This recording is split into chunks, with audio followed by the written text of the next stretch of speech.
Mummy என்ன lunch? இன்னைக்கு என்ன லஞ்ச் நீயே கண்டுபிடி பாப்போம். சாம்பார். என்ன சாம்பார் சொல்லு? பீன்ஸ் சாம்பார். ஒழுங்கா பீன்ஸ்லாம் சாப்பிட்டு எடுத்து போட்டுட்டா வரக்கூடாது. ஓகேவா? பொரியல் இன்னைக்கு 2 பொரியல் இன்னைக்கு.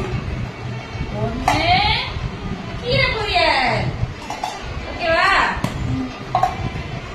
இன்னொன்னு அவரைக்காய் பொரியல். சூப்பரா? அப்புறம் நெக்ஸ்ட் வந்து ஸ்நாக்ஸ்க்கு வந்து டேட்ஸ். ரொம்ப சாப்பிட்டு ஓகேவா? இதெல்லாம் எதுவும் மிச்சம் வரக்கூடாது வீட்டுக்கு. புரிஞ்சுச்சா? ஹாப்பியா? பாய். பீன்ஸ் சாம்பார் வச்சுட்டேன்.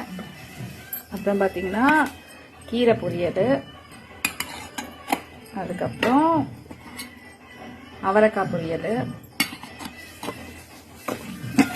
White rice.